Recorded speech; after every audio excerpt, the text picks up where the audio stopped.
So you gonna spruce this place up a little bit? Maybe get a coffee table or a real couch? I'm gonna wait until the whole separation divorce thing's over. Sure you want something to eat? No, I'm good. You know, for a few $100, I could really make this place look pretty nice. Oh, I'm sure you could, but what do I do when I have to move again? I'm just gonna have more stuff. Then I'll have to ask Jeff to help me out. And, you know, he'll be all smiles and everything. We'll have a great time and play some grab butt and, you know, everybody will be happy. But underneath, I'll know he'll be this seething cauldron of just resentment that he has to help me move. How do you know he'll feel that way? Because that's how I would feel. Are you telling me that you actually enjoy helping people move? Nobody's ever asked me to help him move before. Man, women have it made. Oh, yeah, because we make 70% as much as men. No, because you don't have to deal with the pressures that men have to deal with. Like what? Like supporting a family. Oh, yeah, millions and millions of single moms never have to worry about that. Don't even get me started about the sexual pressures that men have to endure that women don't even have to worry about. What are you talking about? Women are under no pressure to perform. They get to just sit there and enjoy it. Men have to have moves. Women don't have to have any moves. Okay, considering that the average sexual encounter lasts, 1 minute, 8 seconds? Even if all the women in the world had dozens of moves, we'd never have any time to implement them. Well, maybe you just haven't been with the right guy yet. Are you the right guy? I like to think that I'm the right guy. When are you going to give me a chance to find out? Lord knows I want to. I mean, look at you. You've got the body of a jazzercise instructor. I mean, what man wouldn't want to have sex with you? And that's where all the pressure's been coming from. I know I can keep up with you. I mean, I'm a sexual dynamo. Well, I mean, at least I used to be. I don't know, those last couple of years of my marriage were rough. How so? My wife was always eating garlic. I mean, she put garlic on everything, and I can't stand garlic. And that stuff was just seeping out of her all the time. It was like a cloud, like, hovering about her, like that Pigpen from Charlie Brown cartoons. And she'd be trying to get all amorous with me, and it was so repulsive every time she'd come on to me. And believe you me, she came on to me a lot. What woman couldn't? I mean, look at me. So she'd be throwing herself at me and saying things like, "Do I make you hot? And you want to do me right now?" Then she started using all these dirty words and using the F word and talking about her body parts and stuff. The whole time, all I could think of was how I could get out of the situation. So what would you do? Oh, I'd make up any excuse I could. I mean, at first I'd say that, you know, somebody's going to be calling me soon, or I pulled a groin muscle or something. Or I'd tell her that I was, like, going to be joining the Communist Party and we had a meeting in, like, a half hour. You know, anything to get away from her stench. But it didn't matter. Eventually, I just had to give in and just do the deed. Okay, well, if you were so repulsed by her, then how could you perform? I had old reliable to fantasize about. Like who? It was nobody. Was it somebody famous? Yeah. Okay, come on, tell me, please. It was Carol Brady. From the Brady Bunch? Hey, she was a good-looking woman for her age. Of course. Hey, don't placate me. She No, was hot. I was agreeing with you. I mean, it's not like I was thinking about Edith Bunker or something. Oh, is she too old for you? Yeah, she's a little bit too old. Anyway, with visions of Mrs. Brady in my head, I could get past the garlic and, you know, perform. But unfortunately, I usually last like one of those guys that only last about 1 minute and 8 seconds. Because I just wanted to get it done and get away from that garlic smell as quick as possible. Okay, I promise I will never eat garlic. You know, it's not just that. What else is there?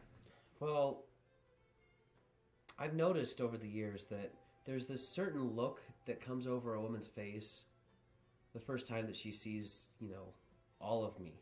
Yeah? Well, it's a look that can only be described as bemusement. And I just want to make sure that we get our relationship to the level that I don't have to worry about that look coming across your face the first time you see me naked. I promise there will never be any look of bemusement or consternation or bewilderment when I see you naked. Because it's not like everything doesn't work down there. I mean, I'm working perfectly downstairs. I'm sure. Of course, Wendy Mayock would never believe that. Who's Wendy Mayock? She's this woman I was dating like 10, 11 years ago. And she was off at work, and I was at home at my apartment one night, and, you know, I was by myself, so I decided to, think of Carol Brady? Yeah. Anyway, not 3 minutes after I finished thinking about Carol Brady, guess who shows up? Wendy's at my front door. Apparently, she got off work early, and she decided to just pop on in. Well, she was all in the mood. She wanted to, get it on right then and there. She couldn't wait. What did you do? Well, what could I do? I mean, I tried to perform, but... So you didn't tell her about Carol Brady? How could I? I mean, how would you feel if you found out your boyfriend was pleasuring himself to the thoughts of other women? Anyway, she called me like about an hour later and told me that she wanted to break up. And I'm just certain that she went around to all her friends and told them about how I couldn't perform and I couldn't get it up. And their friends probably told other friends, which means there's got to be like hundreds of people running around this town that think I can't perform. I'm sure it's not that bad. And I know that when we take our relationship to the next level, you'll be fine. And that's another thing. I mean, I look at you and I see a model. And then when I look at myself in the mirror, I see the donut spokesman. You don't look like a donut spokesman. You're a very handsome man. That's another thing. When I've been fantasizing lately about you, I'm not even in my own fantasies. What are you talking about? Well, I mean, I know it's me, but he doesn't look anything like me. He's just this repulsive-looking guy who only resemblance to me is that he happens to be a white male also. I mean, I know it's me. It's just he doesn't look anything like me. He's just this disgusting-looking man. Is there anything redeeming about him? I mean, is he really muscular or something? No. He's just this hideous-looking guy that doesn't look anywhere near as good-looking as I do. And I do the dumbest things in my fantasies. Hey, baby, you wanna do it? Do we ever get it on in your fantasies? Oh God, no. Does this outfit turn you on? I mean, what kind of a guy can't even have decent fantasies about his girlfriend? I mean, I should be ravishing you in my fantasies. Instead, I'm just a total dork. Maybe I should see a therapist. You're probably just stressed out from the divorce and how it's affecting your son. Yeah, you're probably right. Well, if you want to see a therapist, I know this doctor, Mark Jenkins. He's supposed to be really good. Is there something wrong with me because I don't enjoy being a dad? You don't enjoy being a father? Oh, never mind. This is why I don't bring it up to anybody. No, I'm not judging you. It's okay. Don't worry about it. Why don't you enjoy being a father? Don't tell me it's because you had to change dirty diapers. Well, that's one reason, but there's like a dozen others. I mean, let's start with childbirth. Everyone's always talking about how childbirth is this big miracle. Miracles only happen like once every decade or like once a century. And yet childbirth happens like millions of times a day. Like there are literally placentas flying all over the place constantly. There's nothing miraculous about it. From gestation to birth, science has explained everything that happens in childbirth. But don't you think that their little fingers and their little toes are so cute? No, I've never really fallen for that whole little and cute being synonymous. I mean, look at puppies. Puppies are a perfect example. Everybody thinks puppies are so cute. But before long, they're all big and they're eating your furniture and your shoes, and you're walking around with a bag of feces in your hand. How cute is that? Not much of a miracle at that point, is it? And children? Yeah, they're so cute now, but nobody thinks they're cute when they're 28 years old, unemployed, living in your basement, watching TV, playing video games, eating Cheetos, and humping the sofa cushions. Nobody talks about how wonderful that is and how big a miracle that is. But it's so much more than that. I mean, I just don't know how to relate to children. A couple of years ago, I was walking with my son. He was about 5 at that time. And he falls down and scrapes his knee. Usually, I know what I'm supposed to do is tell him everything's going to be all right and kiss his little boo-boo. But you know what I did? What? I shook his hand. I didn't know what to say. I mean, I didn't want to spew out some insincere drivel about how everything was going to be okay. Because let's face it, everything is not going to be okay. Sure, his knee, it's bleeding a little bit. It'll probably be all right, but it could get infected. And let's face it, the world that this poor kid is going to grow up in is not okay. I mean, there's things like war and homelessness and famine and Pat Sajak. So there I was in front of this kid. I didn't know what to say. And he's looking at me like, that's it? That's the best you can do? Are you kidding me? And you know what? He's right. Do you even like your son? Oh, I love him to pieces. I mean, I want to have a good life and be healthy and have a good education. I just don't find children that interesting. I mean, maybe when he's 23, we can kick back and have a grand old time talking about how one day he skinned his knee And I just shook his hand at how funny it was. Yeah, don't count on it. No? Don't count on it. You think I'm an idiot, don't you? No. No. I mean, not really. He's gonna throw me in a nursing home the first chance he gets, huh? Yeah. Hey, you got any raisins out there? Yeah, there's some if you just go over by the big cabinet in the corner. Okay. Oh, hey, I forgot to tell you about this new guy they hired at work. Mm-hmm. He thinks my name is Susie. And his cubicle is right next to mine. So whenever he walks by, he says things like, "Hey, how's it going, Susie? What's up, Suze?" Why does he call you Susie? He probably asked somebody my name, and when they said Libby, he heard Susie. So, why didn't you just correct him? I kind of like being Susie. She's led a very interesting life. What? Oh, she's had all kinds of adventures. When I get really bored at work, I make up all of these backstories for her. Like? Well, when she was 15, she used to be a junkie. And then she received this vision, and she quit it cold turkey. Huh. Well, what was the vision? It was a Bigfoot. Or a Sasquatch, if you prefer. And the vision told her to move to South America, which she did, where she learned how to speak Spanish and Portuguese while learning how to play the tuba. And she bedeviled all of the straight men and the lesbians with her dazzling good looks. Through cunning and intelligence, she became the leader of a banana republic. And then she moved back to the United States, where she wrote 2 novels. And she got her doctorate from Brown, and she had dozens and dozens of lovers. And then she decided just to chuck it all for a cubicle and a career in computer programming. That's a whole lot of lovers. Yeah, she's a good-looking gal. Oh, that's true. You know, fascism would work under a dictator like me. I would be a benevolent dictator. I would make sure that things got done, but I'd still be kind to my people, you know? Like a good parent. Parents always end up being either dictators or completely benevolent, but they're rarely both. Which are you? Neither. I'm just this amorphous blob that occasionally finds himself standing bewildered in front of his son. It's really sad.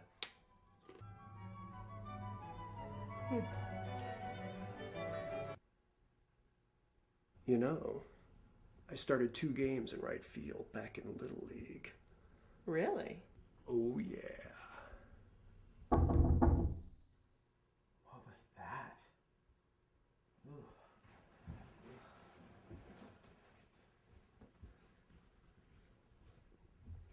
Oh. Hey, honey. How you doing? Come on in. So how are things? Oh, not so good. I just had another one of those fantasies where I wasn't me. Is the same repugnant guy? Oh, yeah. He was trying to act cool, talking about how he was, like, in the right field for 2 games in Little League. I wasn't even in Little League. That's odd. What is going on with me? You know, I had a dream about Fantasy Greg last night. Or at least how I picture him looking based on what you've told me. Oh, really? What'd you guys do?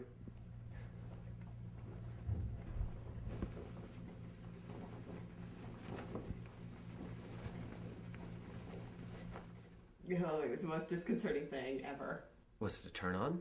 Oh, Lord, no. You know, that got me thinking. If I was to get it on with him, would that be like I was cheating on you? Because he doesn't look like you, but it is you. Oh, I don't know. But for my sake, please, for the love of God, do not get it on with him. That would just be a little too revolting for me. Just thinking about that guy gives me the hoo-hoo magoos. Hoo-hoo ahma? You know what I'm talking about. What's been going on with you today?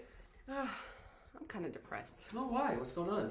Oh, it was 2 years ago today that we had this family reunion.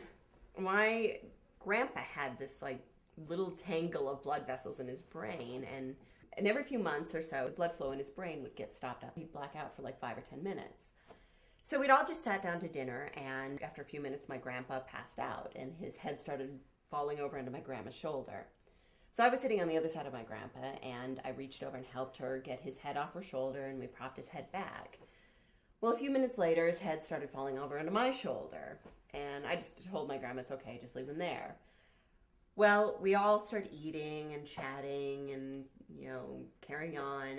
And pretty soon we realized that Grandpa's been out for a while. I mean, it's not like a half hour. And his blackouts never lasted more than 5 or 10 minutes. And that's when we realized that Grandpa wasn't waking up from this blackout. No way. Yeah. Oh my God, you had a dead person on you while you were eating? I didn't know he was dead. Oh, that is so twisted. You had a dead person on you. Dude, what was it like? Oh, that would just freak me out. It was kind of creepy. But I thought about how Grandpa was probably in a better place than he is now. Oh, please, you don't believe that, do you? Believe what? That he was in a better place? Sure, don't you? Look, any god who in their great plan comes up with the idea that your nose and your ears should grow for the rest of your life, but your penis doesn't seem like the sort of god that would have this great place for us to go to. The ever-growing nose and ear, but not the ever-growing penis, just doesn't seem like a good idea, whether it's a male god or female god. Theology reduced to the penis. Like it's any more absurd than some science fiction writer in the US, or maybe a hippie in the Middle East, or some dude on a mountain off in Asia who starts talking about life and afterlife. Touche. That's what I thought. Yeah, but even if we don't bring any theology into the equation, don't you think that my grandpa's in a better place than where we are right now? That's a good point. I always wondered about the whole Jews killed Jesus thing. One of my cousins was always spouting off about that. I mean, correct me if I'm wrong, but it's not quite as big of an impact if Jesus dies of renal failure at age 83 while resting comfortably in a nursing home. And what's up with movie Jesus? I mean, in films portraying Jesus, he's always this gorgeous guy. I mean, he's always the best looking one in the film. He's always tall and he's athletic and he's got flowing hair and a neatly trimmed, fashionable beard. I mean, he's never bald and fat with a bushy beard and back hair. Isn't it enough that he's the Son of God? I mean, why does he have to have so many other advantages over the rest of us?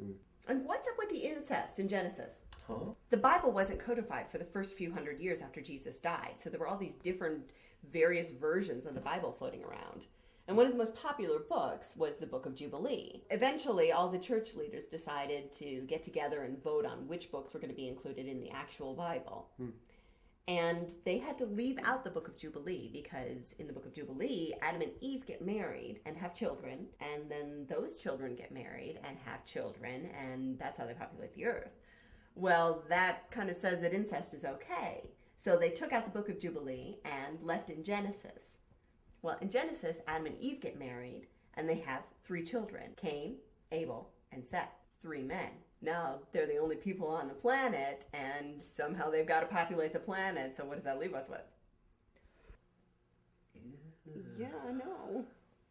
Oh, that's gross. Hey, I didn't write the Bible. But you know what? Who cares about the brothers and sisters having sex? I mean, they were the only people on the planet. They had to populate the world somehow. And I guess when you think about it, sex with a sister is a whole lot better than sex with your mother. I don't know. I miss religion. I mean, science has made it practically passé. It's taken all the fun out of it. I mean, it used to be that we believe in, like, fairies and nymphs and stuff, and that maybe some wayward travelers just parted the seas so that they could get to their destination. But now, science has just explained it all. It's just taken all the magic out of it. What are you talking about?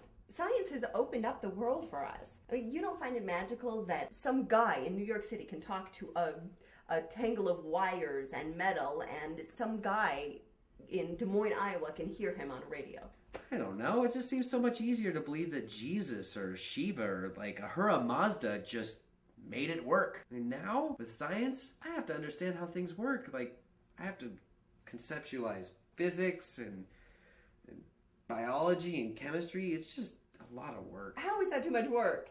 You turn on a radio and you listen. What's tough about that? By the way, totally unrelated, but Ahura Mazda is totally underrated. Oh, that is a whole other bag of kittens. Basket of kibba? And my grandfather was not the only person I've had die in front of me. When I was 19, my Uncle Pete died not 5 feet away from me. I was home from college, it was Christmas, and Uncle Pete wasn't feeling well, so I decided to go and visit him. Well, I get there, and we started talking about food, and he says, I like pickles. And so I went into this huge discourse about pickles and food, and finally, after a few minutes, I stopped to take a breath and I look over at Uncle Pete. He's dead. And when most people die in movies, they have some eloquent and profound thing to say. Uncle Pete said, "I like pickles." Ooh. Wait, what were your grandpa's last words? Where's the beef? Oh, that's bad. That's a legacy you don't want to leave behind. No, not at all. I can't handle death. I mean, that's why I never had a dog.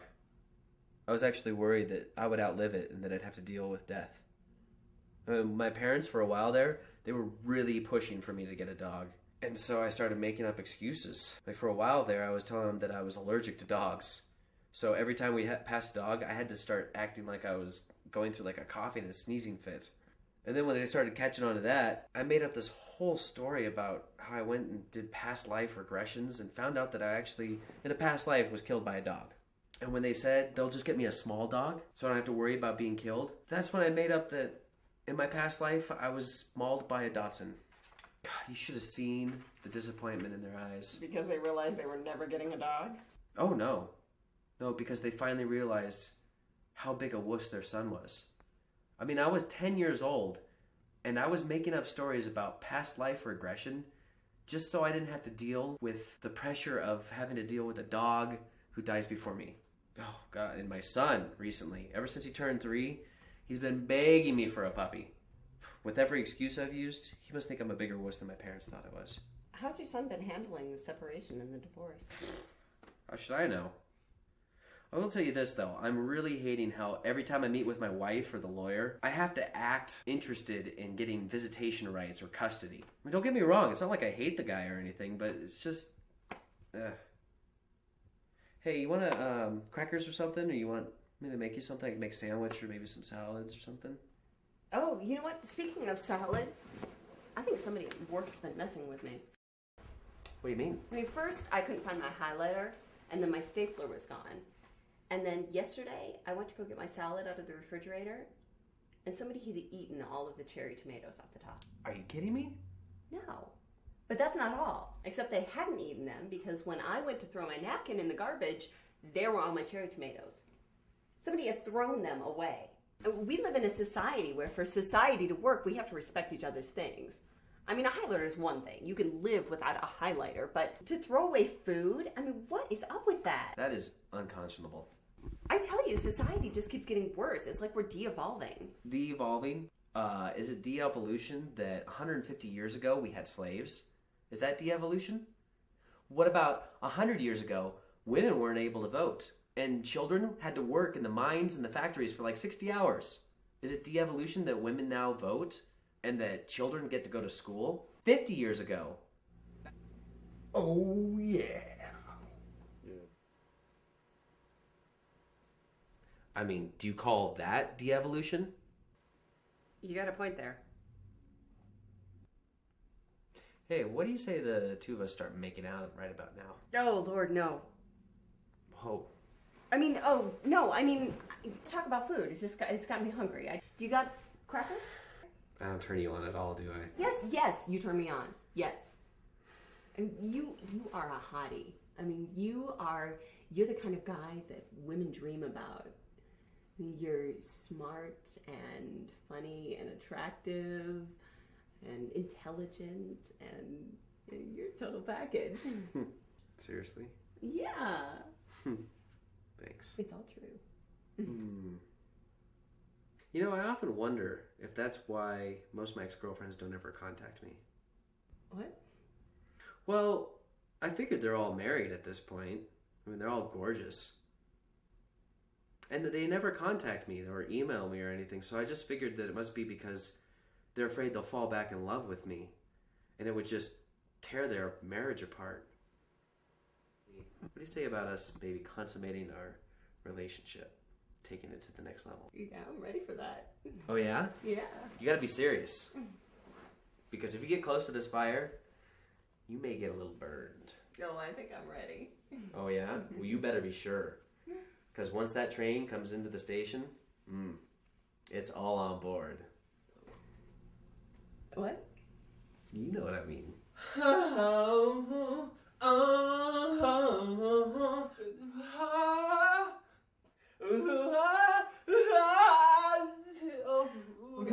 What is that? What do you mean, what is that? That's Come On Eileen. That is not Come On Eileen. Of course it was. That was completely unrecognizable. Ha Enough already. That was many things, and Come On Eileen was not one of them. Well, you obviously are not a connoisseur of fine music. It was completely unrecognizable. Unrecognizable? Why is it when I did One Bad Apple Don't Spoil the Bunch Girl by the Osmonds, Jeff knew exactly what I was singing immediately? Okay, first of all, you did that dance in front of Jeff? Well, version. Mm-hmm. Okay, and second of all, why would anybody try to recreate the Osmonds? Because it's a rock classic. It is neither rock nor a classic. Now, Thomas Dolby, on the other hand. Thomas Dolby couldn't hold Donny Osmond's jockstrap. Oh, no. Thomas Dolby defined music in the early 80s. Oh, okay. Who was it that in 1971 had their first hit with Go Away Little Girl, and then had their number 2 hit in 1988 with Soldier of Love? Donny Osmond. That's right. That's 2 decades of excellence compared to your little third of a decade. He is a rock legend of the 20th century. Let's not forget about the Osmond family doing One Bad Apple Don't Spoil the Bunch, girl. Yeah. Huh? You're babbling right now. You're just completely incomprehensible. You better get used to the whole singing and performing thing, because they're going to be seeing a whole lot more of it soon. Yeah?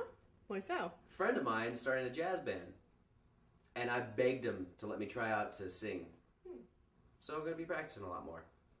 Really? I didn't know you were a singer. Well, I mean, I'm not like professionally trained or anything, but you know, I could belt out a tune. Yeah? Alright. Let me have a sample. All right. What I'm working for the audition on, it's got like a jazzy, soulful, like, you know, like nothing you've ever heard before. So, just bear witness. Peanut butter, jelly. Peanut butter, jelly. Yeah. What do you think? Wow. It was something. Yeah, I know. I've been thinking about like putting some more jazzy elements into it, you know, to make it, you know, a little bit more. It's a little pitchy right now. No, I understand. Maybe some like Mississippi Delta blues, you know, good old Mississippi Delta blues. They always hit the spot. Yeah. Yeah. The Osmonds were influenced by the Mississippi Delta Blues, right? Oh, you're a laugh riot right now. Alright, turn around. Why? Just turn around, come here. Come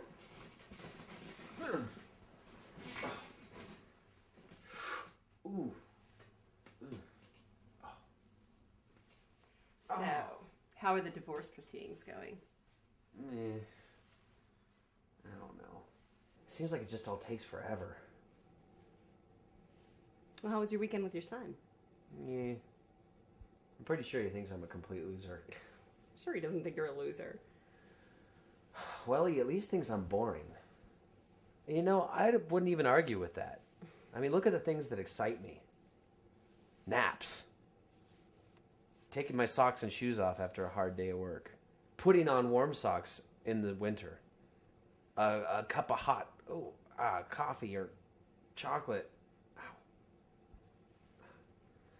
I mean, the idea of bungee jumping or roller coasters, they don't just seem like a turnoff to me. They're terrifying.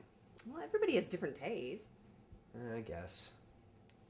Hey, could you, maybe just scratch my back instead of all that massage stuff? Kind of hurts.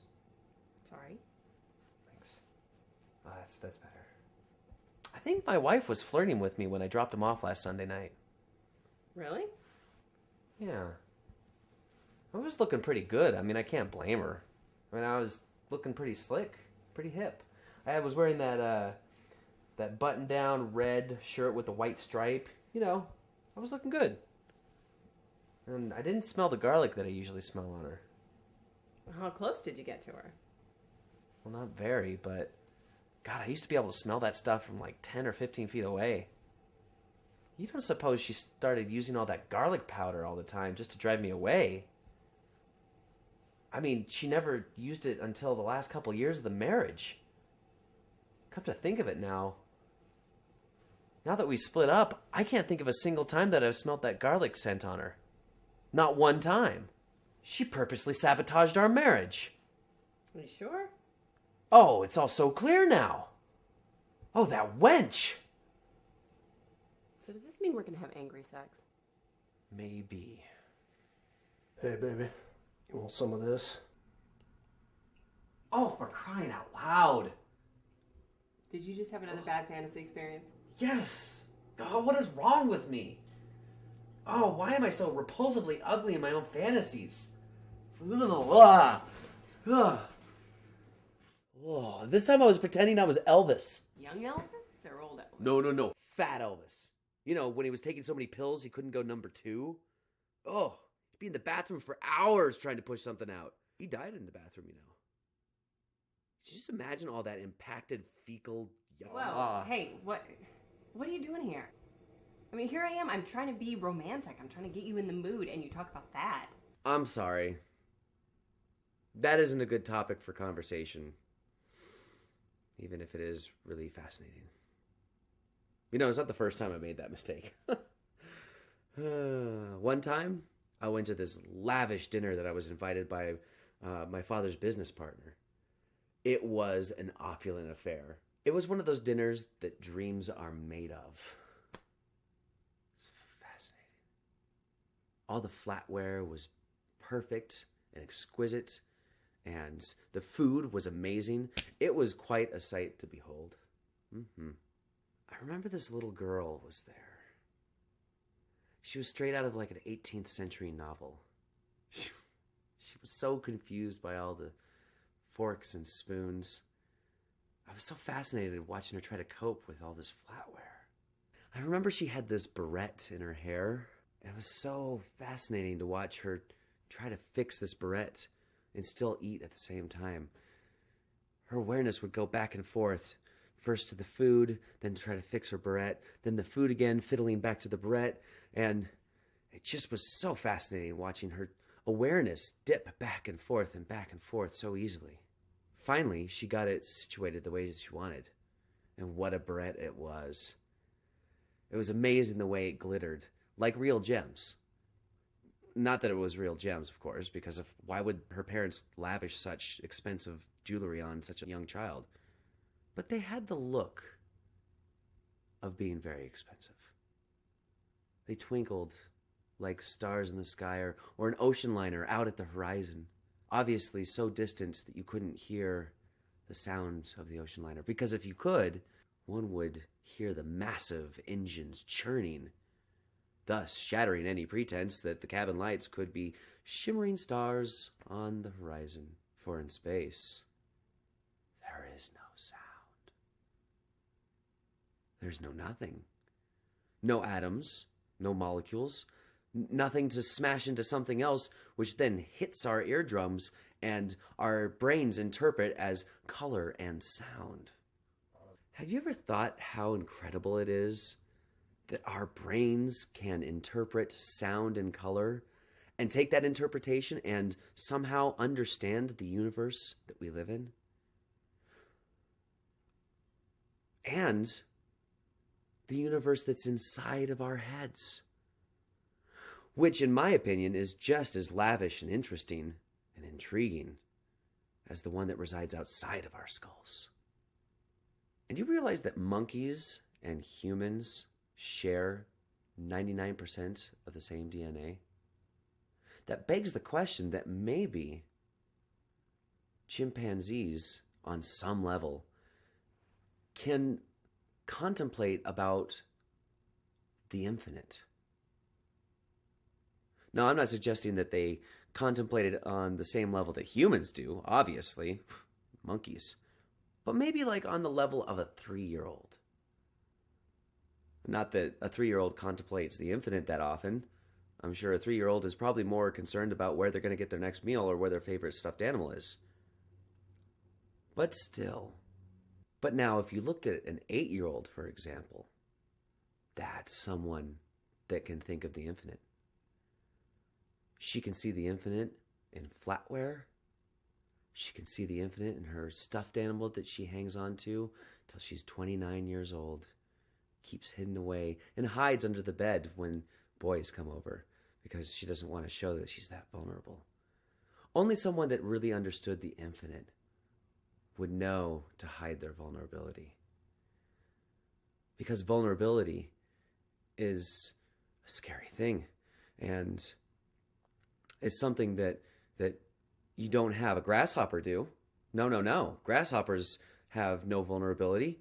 They're not interested in it because they're not interested in the infinite, which is exactly my point. So I waved the airplane in, using, of course, the proper arm signals to bring the plane in.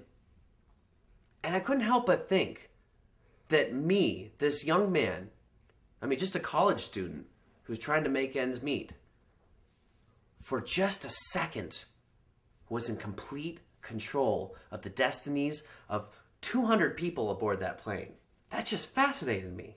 It's not like, if my decision to bring the plane 2 feet left or 2 feet to the right would have really impacted their lives. But for just a moment, I could see how that pure control and power felt in my body. No, I'm not saying I want to be like a dictator or a despot or anything, but for just a brief moment, I could see what it was like for a despot to be in control. For just 5 seconds, I would love to be in the head of Idi Amin or Leonid Brezhnev. Just to see what it's like to have that exhilaration of power. Yeah, such a simple job completely changed my life and my perspective. Just goes to show you never know quite what you're bargaining for when you take a summer job.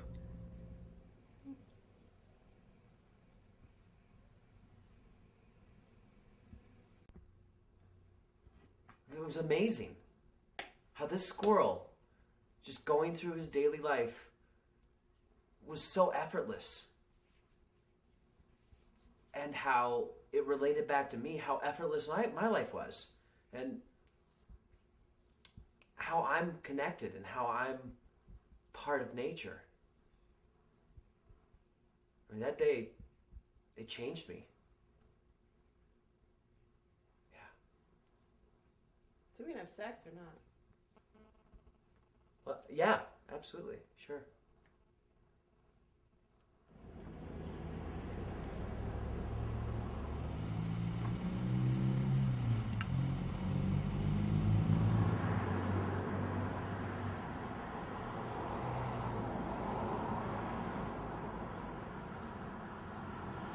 So this guy down the hall usually plays really, really loud heavy metal all the time. But last week, I come by the hall, and he's playing It's My Party by Leslie Gore. That's weird. Oh, it's creepy. How does somebody make that leap? I could understand heavy metal to like maybe death metal, or heavy metal to classic rock, but heavy metal to It's My Party? What sort of freak does something like that? Now, I don't know that playing It's My Party is any different than singing One Bad Apple in the shower the other day. It's a good song, though. You just got a little less sexy. Oh, God, tell me about it. The other morning, I woke up in a state of arousal, and I was thinking of you in that way. Oh, Greg. Yeah, baby. Yeah! Oh, cripe, I'm hideous. I'm a freak.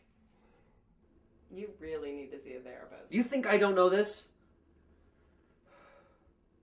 Look, I just hope that therapist you suggested has some experience working with fantasies and stuff. He does, as far as I know. You should also probably talk to him about how you always sleep in the fetal position. I do? Yeah. Like 5 minutes after you go to bed, you work your way into the fetal position, you stay like that for the rest of the night. There's got to be something up with that. Do you know, you never let me touch you at night. What do you mean? Anytime I try and put my arm around you, or if I try and touch you in your delicate place, You whack my hand away. I won't whack it anymore, okay? Somebody really did a number on you. Look, I just don't want to have to take a lot of meds, okay? Well, he's a therapist, so you shouldn't have to worry about that. Good. Because I just know if I had to take a bunch of pills, I'd probably end up with erectile dysfunction. Yeah, speaking of which, What? you know, our sex life, while it's been great. Yeah. It's been a little pedestrian. I mean, I'm sure it's my fault. No. I mean, you're a beautiful, wonderful woman. I'm sure it's something with me. It's clearly because of all my issues that I have with my wife and with these bad fantasies and, you know, with the Carol Brady thing. It's not you. So do you ever think of Carol Brady when we're doing it? No, you're a beautiful, wonderful, intelligent woman. Any guy would be an idiot to be having, you know, silly fantasies and substituting those fantasies when they have you to make love with. Thanks. I've been in a bit of a rut. It's all about me, okay? It's not anything that you're doing. I've just really had a hard time with the whole marriage. The sex was really not that good. And I just have to, you know, have some time to break out of that rut. You know, it's not that I don't think about it. I think about what I want to do with you, you know, and to you. You really thought about things like that? Oh, yeah. Can we bring in another woman and have a threesome? No. I'm starting to think that I didn't turn you on. What? No, honey, you are a beautiful, intelligent, loving woman. I mean, anybody would be crazy not to see how amazing you are. The other day when you were wearing a brown outfit, you looked so sexy. And I thought to myself, nobody looks good in brown. And there you were, looking gorgeous. And the other day you had a hat on. You were so sexy in that too. And nobody can wear a hat and look good. When you said 54-40 or fight, I was so turned on. I am just not at the same caliber of what you are. You should be dating like a scientist or like a professor. You know, somebody who's at your caliber. I mean, me, I'm sleepwalking through life, babe. I am just a pathetic human. And if it wasn't for you in my life, I would be disconnected. Huh? You have no idea the things I want to do to you, like sexually. Really? You thought about that kind of stuff? Oh, yeah. For instance, I was thinking maybe that do the angry manatee. You know? Not a chance. Honey, you're a beautiful, intelligent, loving woman. Come on. No. Fine. You know, sometimes I wonder if I'm breaking the female code. What's that? You don't get involved with a guy if he's involved with somebody else, you know? We women, we have to stick together. I don't want to get involved in a mess like Katharine Hepburn and Spencer Tracy had. Yeah, what was up with that? She was way out of his league. You're telling me. I'm not in a relationship anymore. My wife and I are completely over, so that means that we can be together. I just wonder if we really shouldn't be doing all the things we're doing. You don't find me attractive, do you? No, I do. No, I mean you're a handsome and virile and charming guy, and I'm honored to be with you. Are you being honest? Yes, of course I'm being honest. You're charming and witty and virile and every time I see you, my heart just flutters, and I would just want to throw my arms around you. Yeah. You know, it's funny you mentioned witty, because I've actually been working on some sketch comedy skits for Public Access Channel. And I think they're going to be really good. Really? Mm-hmm. So you have any sketches written? Oh, not yet, but I've definitely got some in mind. I mean, the first one, I love this. It's called What If James K. Polk Was Alive Today? And it starts with James K. Polk sitting on a couch watching TV, just sitting there flipping through the channels. And his wife is cooking in the kitchen. And she cries out, "What do you want for dinner? Corn or green beans?" And he stays there for a second, studying, thinking deeply. And he goes, "Corn." And the scene ends. Come on. That doesn't make me laugh. Well, maybe you just don't get it. You don't think that's funny? Oh my god, it's hilarious. Okay, well then try this one.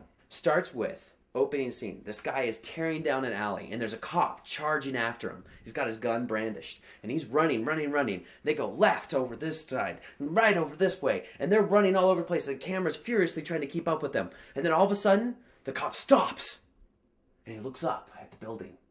There's a door there. Then he looks back at the guy running away. Then he looks up at the building again. Back and forth, and back and forth. And then he bursts through the door. He goes through the door, and it's silent for a second. And then he comes back out, but he's not brandishing his pistol anymore. Now he has a donut and a cup of coffee. And the donut is a powdered donut. And he's got powdered sugar all over his face. And then he takes off again after the guy. The scene is finished. Okay, well, that's better, but, the cup donut, that's just hack comedy. Oh, no. That is a classic comedy. That's what that is.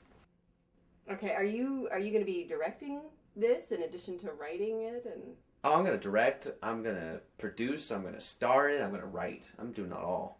Did you order a pizza? You make me so hot. I know I do. What would you like me to do now? Why don't you make me a sandwich? Anything for you, lover.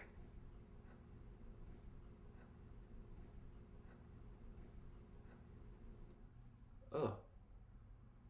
I am an idiot. Hey, so how did your session with Dr. Jenkins go today? Oh, it was brutal. We did this free association thing, and no matter what word came up, I always had some response that came back to my mom.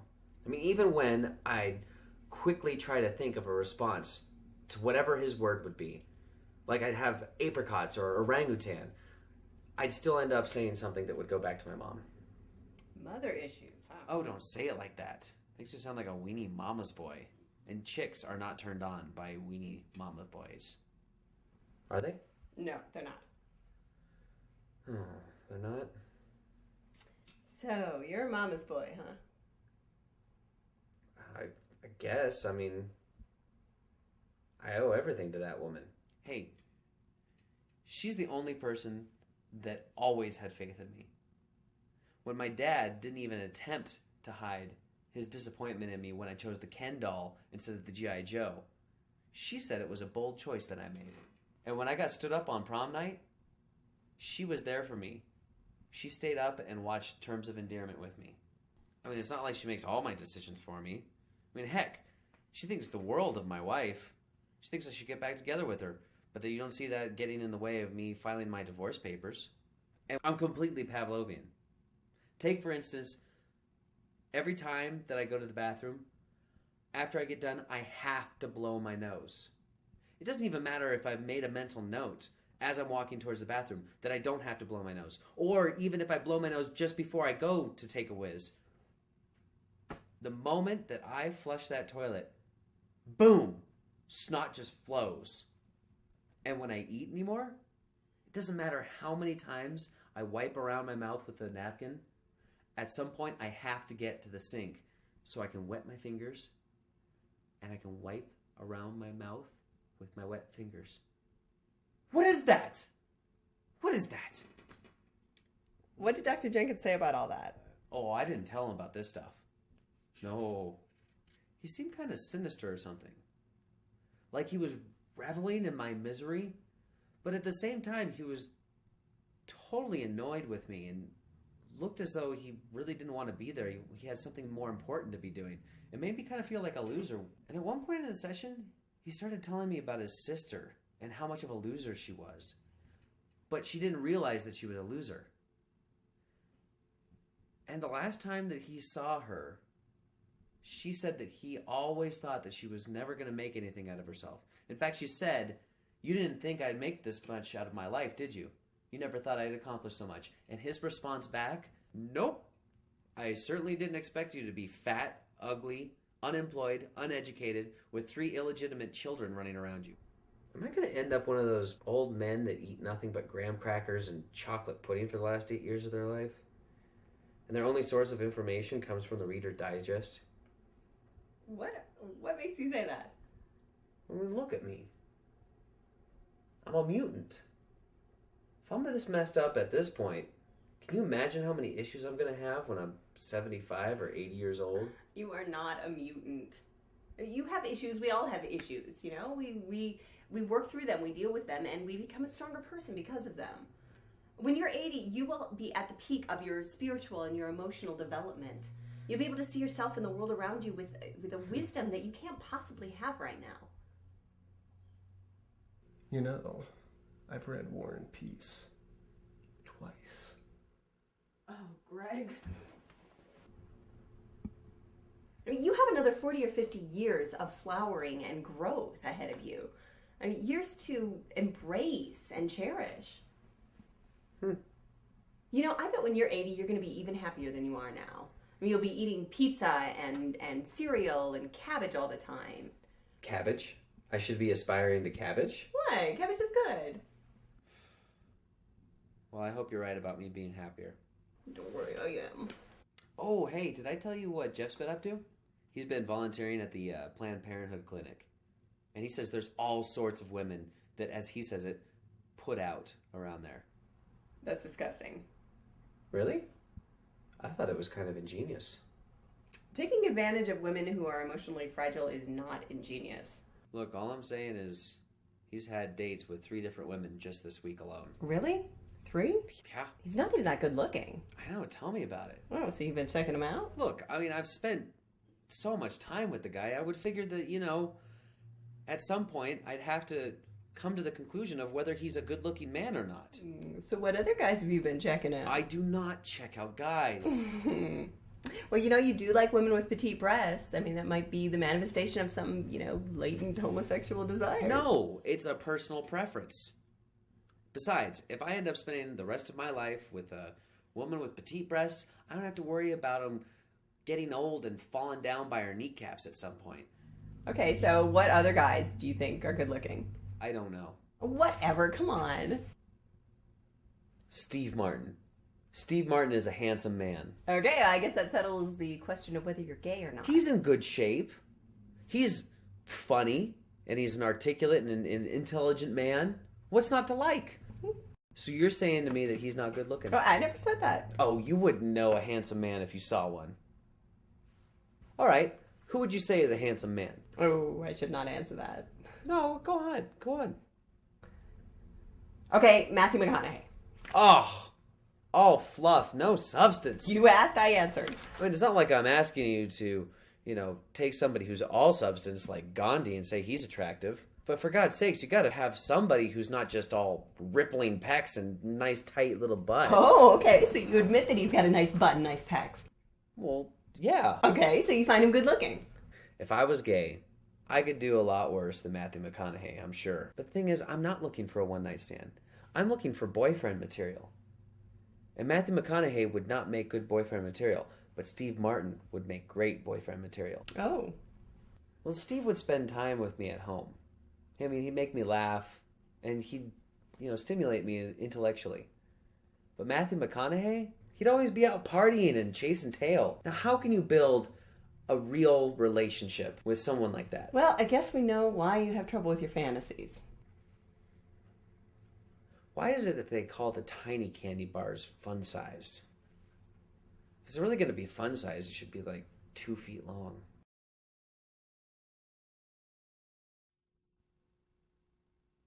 I am not an animal. Oh, freak. Hey! Hey, I let myself in. Hope you don't mind. No. You hungry? Yeah, I could go for some nosh.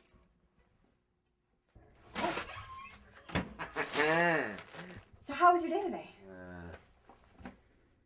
I'm still just so angry that they didn't pick me for the jazz band. And I got skills. I got talent. Did you sing that peanut butter and jelly song? Yeah. Well, it's their loss, sweetie. I know. Hey, you have your son this weekend, right? Yeah. Do you think maybe it's time for me to meet him? I don't know. Why not? Well, it's not like we've been dating that long. We've been dating for over 2 months. Yeah, but the universe has been around for like 10 billion years. 2 months is like a fragmentary little blip on the cosmic radar. Okay, it only took you 3 weeks to decide we'd been together long enough to have sex. You know, you've been talking about your wife a lot lately. You're not thinking of going back to her, are you? No. No, honey, you are an intelligent, beautiful, amazing woman. And I'd be a fool to think I could do better than you. Those 2 sentences that you just said before, those are crazy. Yeah. Yeah, honey, we're like a mighty oak that has to get its roots down into the soil so that the trunk can get fully engorged with life and other things. You know, I think our relationship is doing fine. I guess you're right. Of course I'm right.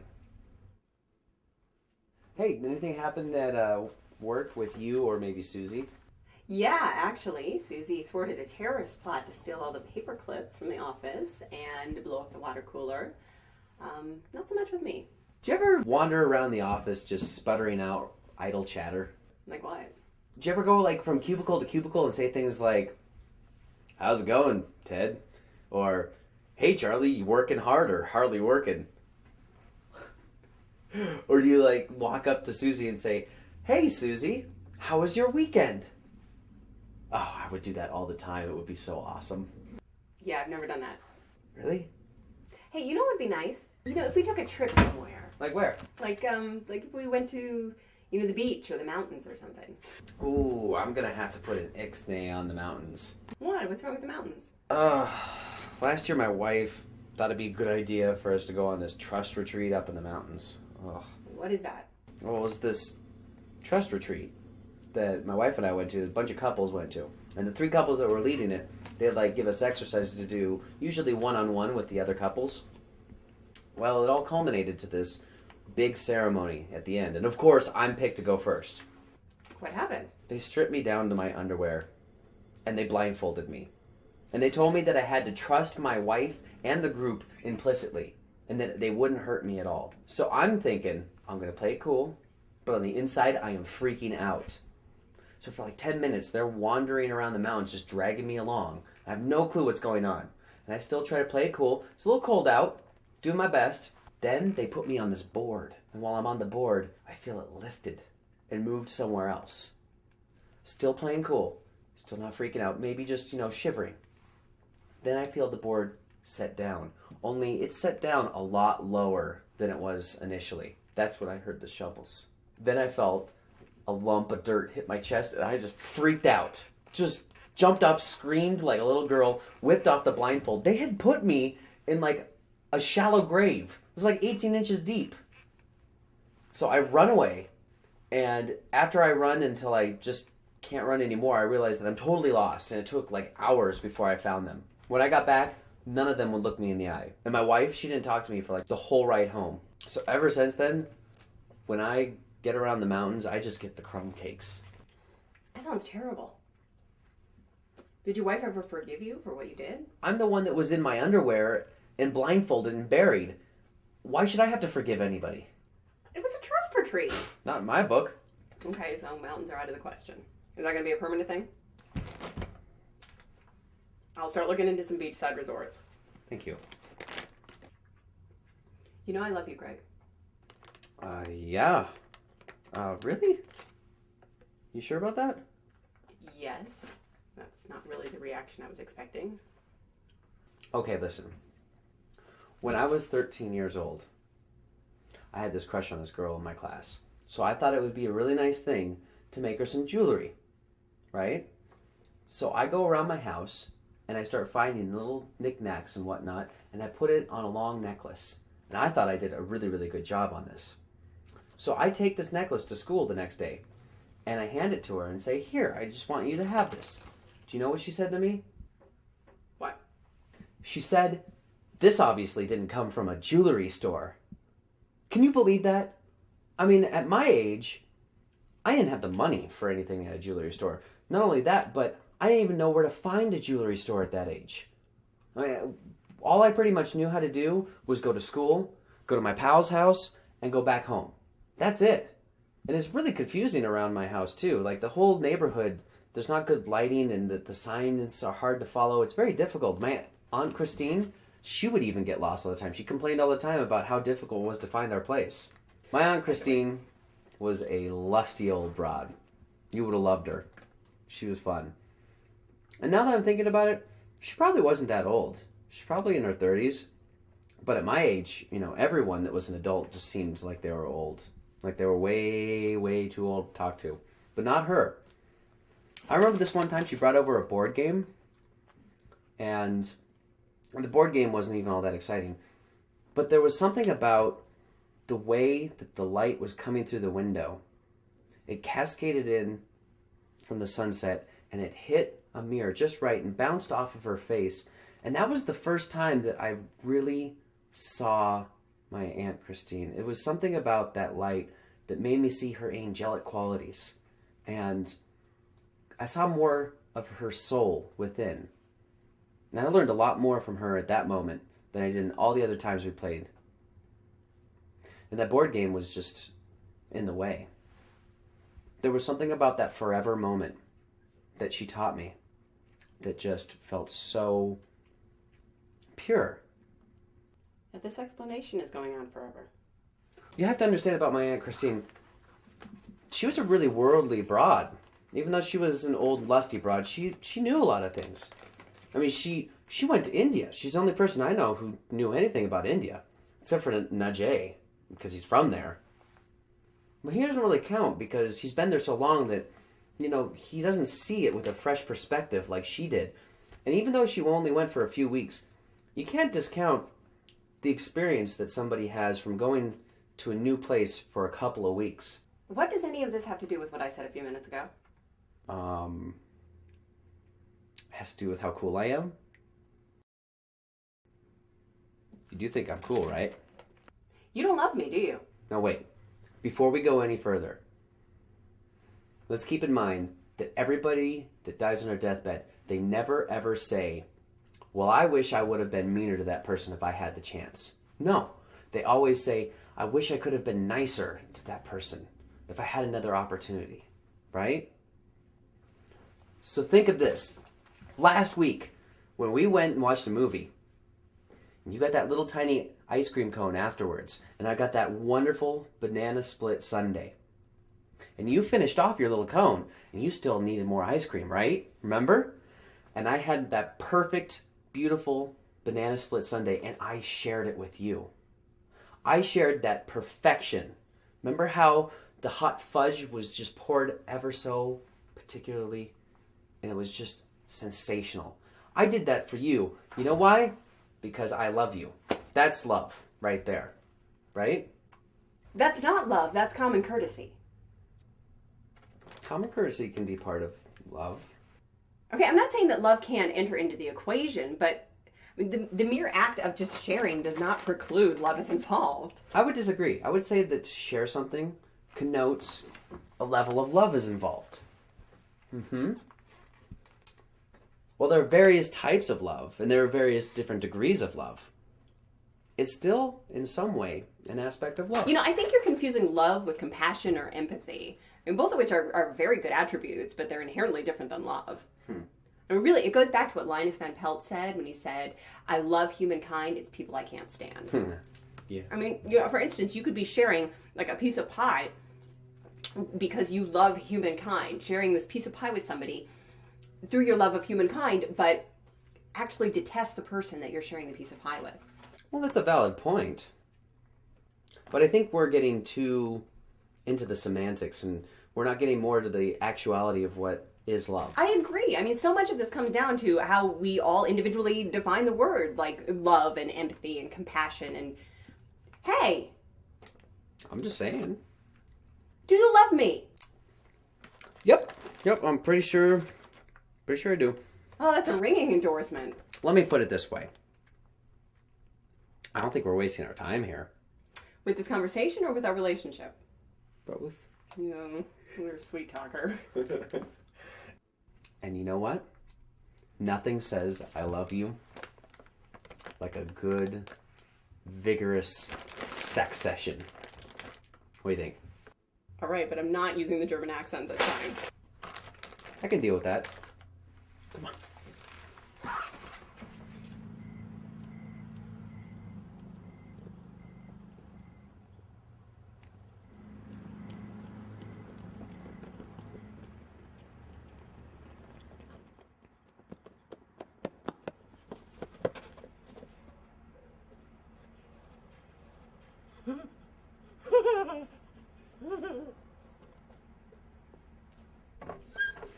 Hey. Hey, hon. How's it going? It's good.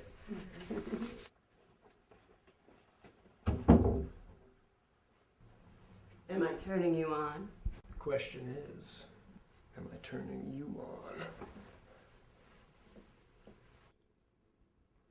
Such a buffoon. So, how's your I day? think I might be pregnant. I hate you! I hate you! Really? No, I'm just kidding. I'm not pregnant. I hate you! I hate you! Oh, you're a laugh riot right now, aren't you? Yeah, I thought you'd like that one. Oh, so I got to thinking about something today. Yeah, what was that? Well, do you think that somebody could get out of fighting in a war just because they're an apathetic objector, you know? Like they're so ambivalent about the war, they just don't care either way? Yeah, but if they're apathetic, would they even put the effort forward to be an apathetic objector status? Good point. Oh, guess what happened? What? So I was at the drugstore a couple hours ago looking for vitamins, and I'm just browsing the shelves. And there's this college-age chick there who is talking to the pharmacist, and she tells him that she's tired of taking her birth control pills and wants to know if her boyfriend can take them instead. Are you kidding me? I swear to Vishnu. See, that's where creationists go wrong with me. They always are holding up their books, their holy scriptures as the reason that creationism exists, when they should be holding up this woman as proof that creationism exists. I mean, survival of the fittest evolution, obviously this woman is not a part of. Listen to you laying down the law. Hey! It's how I roll. You know, I would say that the best argument for creationism is the oatmeal cream pie. How so? How could something so perfect be a product of chance? Ah, not chance, but natural selection. Ah, good point. So what do you want to do? You want to go see a movie tonight? I don't know. Only if there's like a lot of gratuitous boob shots in it. Nobody has gratuitous boob shots anymore. I know, that's what drives me nuts. Like movies back in the 70s and the 80s were fantastic because they would have like half a dozen gratuitous nipple shots for no reason in a film, and it would still be a PG movie. That's another time, another place. We're certainly not evolving in that area. You know what I find ironic is that you could see a movie with like 20 people getting killed, like just bloody deaths, and it could still get a PG-13 rating, but you show just one nipple shot and it's an automatic No, R. that's not irony. That's stupidity. Irony would be a big old loudmouth like Muhammad Ali getting an affliction that makes it so that he can't speak. Or is that just instant karma? I don't know, but if our lives were a movie, I'm about to make it rated R, baby. Oh, no. Yep. Oh, yeah. Go ahead. Touch it. Touch the nipple. Touch it. Do it. There we go. Oh, yeah. Our life is a porno. Yes, just like a porno. Here, hey, rub my feet. Are they smelly? If this was a porno, you wouldn't even ask that question. You'd just dive in for some action. Look, I'm all on, diving in action and stuff, but only if it's springtime fresh. I like Carol Brady fresh. Get to work. So what do you think? Should we make some dinner? Maybe go out for a walk, rent a movie, then maybe snuggle? Snuggle? I don't think snuggle's gonna cut it for me tonight. Really? No, I think tonight I need some triple X throat ad action. It's always about sex with you. Hey, I need to get my U.S. recommended daily allowance. And I've been coming up short lately, mister. Look, I just don't think there's anything wrong with a little snuggle time. Sometimes it's nice just to have wild, uninhibited, dirty, putting things where they shouldn't be, crazy sex. Mm-hmm. Yeah.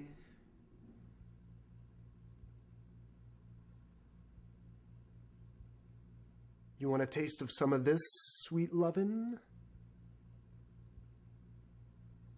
Or maybe we could snuggle. And snuggling might be, it'd be good. Or maybe a long walk. We'll see. So there I was, hiding like a little girl behind my mom's epic thighs. Her arms crossed atop her massive bosom as she reamed Dave Rolling a new one. What was it this Dave Rolling kid was supposed to have done to you? Oh, well, there were a few of us kids on the neighborhood that would play box ball in the street. And I wasn't very good. I usually got out really quickly. So Dave Rolling decides that because he's the best box baller in the whole block, that he's going to teach me how to play box ball. So he was helping you. No, he was emasculating me. Can a 9-year-old be emasculated? Oh, yeah. So I went in and I told my mom exactly what happened. And she came out and she gave Dave the what for. What for? You know what the messed up part is? Those kids never played any other games with me. They never invited me to box ball or tag or anything. God, he's the one that picks on me and I end up getting ostracized. Well, at least you had your mom there to take care of you. And now you have me. So does your wife treat your son like that? Oh yeah, she's great with him. I mean, he likes her way more than he likes me. You should see his face every time I go to pick him up on the weekends. It looks like a man who's sentenced to death and is walking to the gallows. Well, maybe you should try and do something like extra special fun with him next time you've got him. Yeah, you know, I was thinking about that. I was thinking about picking up a puzzle that we can work on. Are you kidding me? What? I was thinking like one of those big 5,000 pieces, you know, that will take a while to work on. Could take the whole weekend. It'd be great. Come on, he's 7. What's your point? You know, maybe he wants to do something more exciting, you know? Something that's moving and laughing and having fun. God, that is the worst part about this whole divorce thing.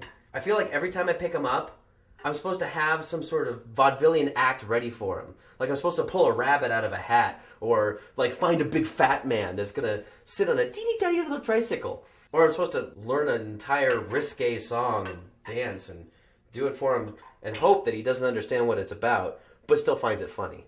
God, it was so much easier when I was married to her because she just keep him entertained. I mean, me, I just tell him to go do his homework or send him off to go play with the kids in the street.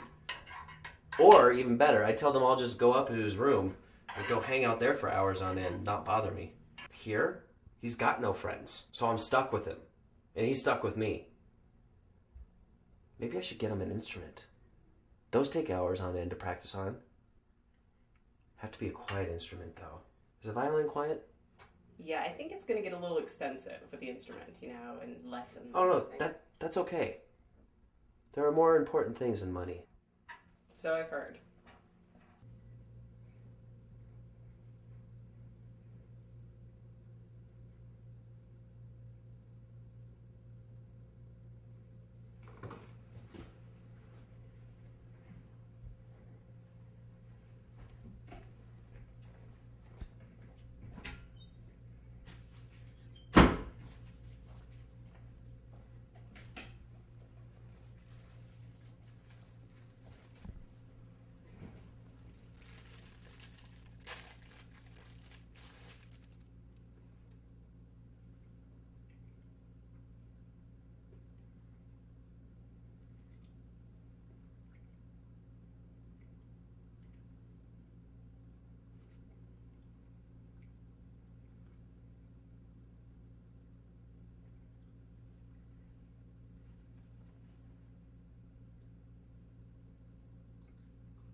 Oh.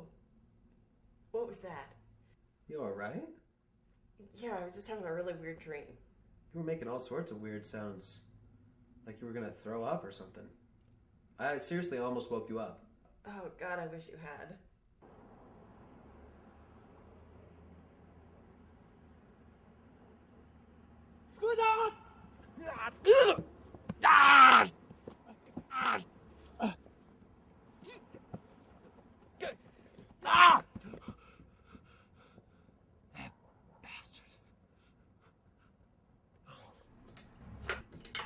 Look, I know what I did was stupid. And I think it's going to be a big mistake if you choose to do this. I got my toothbrush and the rest of the stuff. I don't know why you're doing this. I mean, I told you that I went to go talk to my wife to see if she was still interested in me, and she said no. So that means that we can be together. Are you kidding me? But I thought we had something special. No. What we had was vaguely special. Where I was constantly having to nurture your Donny Osmond loving, Carol Brady fantasizing, peanut butter and jelly singing, mother worshipping, constipated psyche. But no, you thought that your garlic eating wife was something special. Look, I'm a man standing before a woman. Let her know that I'm sorry. You know, you're not going to find that very often. No, not many men would turn their back on a woman like me who was throwing herself at you for months. I mean, I am a beautiful, wonderful, intelligent woman. If I was a lesbian, I'd want to have sex with myself. You know, we could blame this on my mom. At least like half of it. You know, with her incessant bothering me about getting back together with my wife. We could say that it was temporary insanity. And that, you know, because no sane man would ever try to get with their wife when they've got a knockout like you. Right? Look, I'm sorry. Okay? Not bloody likely. I want to make love to you. Like, love. Not sex, but like really. It's not gonna happen. What about if I use these sorts of moves? You know, I got a couple that I've been holding back from you. Kind of look like this. No, wait, no, wait. I'm so horny. I mean, I'm in love. I'm in love with you, and I just want you in my life somehow. Please. Don't forget to pick up your son at 6. It's your weekend to have him. No, wait. Maybe a last kiss. No.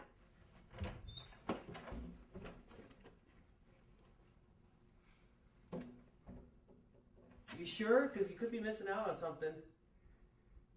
I mean, something good. Real good. I'll be better.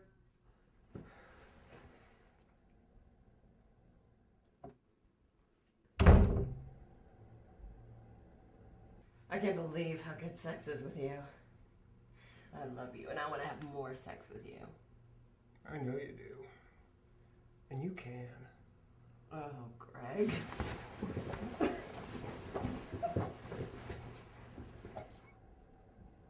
That hideous bastard.